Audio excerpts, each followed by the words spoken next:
আসসালামু আলাইকুম এভরিওয়ান, কেমন আছেন সবাই? আশা করি সবাই খুব ভালো আছেন। আমিও খুব ভালো আছি। সকাল থেকে ঘুম থেকে ওঠার পর স্বামী সংসার একদম মোট কথা একটা যুদ্ধের মতো লাগে।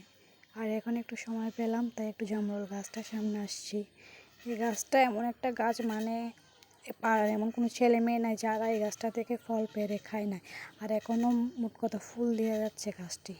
আর এই দেখুন, গাছগুলো একটু লাগাতে দেরি হয়ে গিয়েছিল বলে পাশের বাড়ির একটা গরু এসে গাছগুলো অর্ধেক অর্ধেক করে খেয়ে চলে গিয়েছে। এই দেখুন, আমার জবা গাছটাও খেয়ে গেছে, আর বেলি ফুল গাছটা প্লাস আর কাগজ ফুল গাছটাও। আর তাই এখন ভাবছি ওগুলো তাড়াতাড়ি লাগিয়ে ফেলবো। দেখেন, ইনকিউবেটর দিয়ে ফার্স্ট টাইম আমরা মুরগি বাচ্চা ফুটালাম। আসলে আমরা এমনি মুরগি দিয়ে কিন্তু বাচ্চা ফোটাই, বাট এটা ফার্স্ট টাইম যে ইনকিউবেটর দিয়ে বাচ্চা ফোটাচ্ছি। বিকেলে রান্নার জন্য আসছিলাম। আজকে আমরা রান্না করব শিং মাছ। আর শিং মাছ পরিষ্কার করা তো জানেন কীরকম কষ্টের। আর আমার জাল এখন একটা বুদ্ধি করেছে, কতগুলো পাতা নিয়ে আসে, এগুলোকে বারবার করে ডলতেছে, আর এগুলো মোট কথা পরিষ্কার হচ্ছেও। আর এই দেখেন, আমি মাছগুলো পরিষ্কার করতেছি, আর আমার জালের মেয়ে মাছগুলো ধরে ধরে দুষ্টুমি করতেছে। আমি বারবার বলছি, তুই দুষ্টুমি করিস না, মাছগুলো দৌড়িস না, গন্ধ বেরো হবে। কে শুনে কার কথা? এই যে দেখেন, আমি মাছগুলো সুন্দর করে পরিষ্কার করে নিয়েছি। শিং মাছ পরিষ্কার করার জন্য একদম নিনজা টেকনিক হচ্ছে এটাই, কতগুলো পাতা নিয়ে পরিষ্কার করে ফেলো সুন্দর। আর এদিকে আমি মাছগুলো রান্না করার জন্য পেঁয়াজ রসুন ঘষে নিয়েছি। আর এই যে এদিকে আলু টমেটো কুটে নিয়েছি শিং মাছ দিয়ে রান্না করবো বলে। চলে আসছি আমরা এখন রান্না করতে। দুই চুলায় দুইজন, এক পাশে উনি রান্না করবেন, এক পাশে আমি রান্না করব।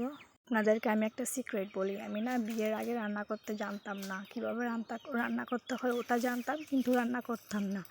এখন সংসারে এসে 3 বছর কি 4 বছরের মধ্যে এখন আসছি রান্না করতে। আমি অবশ্য আমার বাবার বাড়িতে কখনো শিং মাছ দিয়ে আলু দিয়ে টমেটো দিয়ে রান্না করে খাইনি, এমনি শুধু শিং মাছ রান্না করে খেয়েছি। কিন্তু এই ফ্যামিলিতে এসে শিং মাছ আলু দিয়ে রান্না করে খাচ্ছি। আচ্ছা, তা যাই হোক, আমি তেলের মধ্যে দিয়ে দিয়েছিলাম পেঁয়াজ আর রসুন, দেন হলুদ আর মরিচ গুঁড়ো দিয়ে একটু পানি দিয়ে নেড়ে নিচ্ছি। দেন এখানে আমি দুই পাশেই দিয়ে দিব ধনে গুঁড়ো এবং জিরে গুঁড়ো। তা দিয়ে সুন্দর করে নেড়ে নিয়ে আবার দেব লবণ দিয়ে সুন্দর মতো নেড়ে চেড়ে তারপরে এগুলোকে ভালোভাবে আবার কষাতে দেব। কষানো শেষ হলে আমি এখানে দিয়ে দিব আস্তে আস্তে শিং মাছগুলো। আসলে আমাদের ফ্যামিলি যেহেতু অনেক বড়, জয়েন্ট ফ্যামিলি, তাই আমাদের অনেকগুলো একসাথে রান্না করতে হয়। তাই আপনারা দেখে কেউ আবার খারাপ মন্তব্য করবেন না প্লিজ। তাই আমি এখন মাছগুলো দিয়ে সুন্দর মতো নেড়ে ছেড়ে দিচ্ছি। তারপর ভালো করে নেড়ে ছেড়ে দিয়ে কষানোর পরে দিয়ে দিব পরিমাণ মতো পানি। এই যে আমি আলুর জন্য শিং মাছগুলো তরকারিতে দিয়ে দিয়েছি। এখন এটাকে ভালো মতো কষাবো, কষিয়ে এটাকে আবার তুলে ফেলবো, তুলে দেন আলুগুলো দিয়ে রান্না করে ফেলবো আস্তে আস্তে।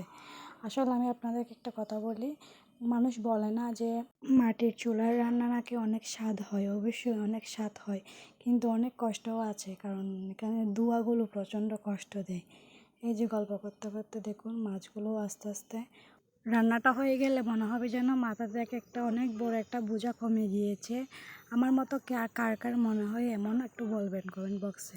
আর এই যে দেখুন, এদিকে মাছগুলো তুলে ফেলছি, দেন এখানে আলুগুলো দিয়ে দিব।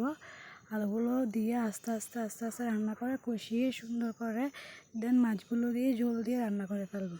এই যে দেখতেছেন, এদিক দিয়ে কষাচ্ছি আলুগুলোকে।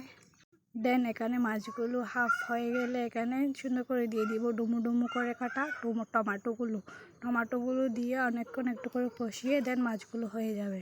আর এই যে দেখতে পারতেছেন, এদিক দিয়ে আমি সুন্দর করে আলুগুলোকে আস্তে আস্তে আস্তে আস্তে সময় নিয়ে কষাচ্ছি, কষিয়ে নিয়ে দেন ওগুলোকে পানি দিয়ে সুন্দর করে রান্না করে ফেলবো। আর এদিকে মাছগুলো হয়ে আসছে, এখন একটু পরে একটু ঝোল কমে গেলে সুন্দর করে মাছগুলোকে নিয়ে ফেলবো। এই যে মাছগুলো আস্তে আস্তে আস্তে আস্তে হয়ে যাচ্ছে সুন্দর করে। আর তারপর অন্য পাশে দিয়ে আলুগুলোকে সুন্দর মতো পানি দিয়ে তরকারিতে মাছগুলো দিয়ে তারপর নামিয়ে ফেলবো। ততক্ষণ ভালো থাকবেন, সুস্থ থাকবেন, আল্লাহ হাফেজ।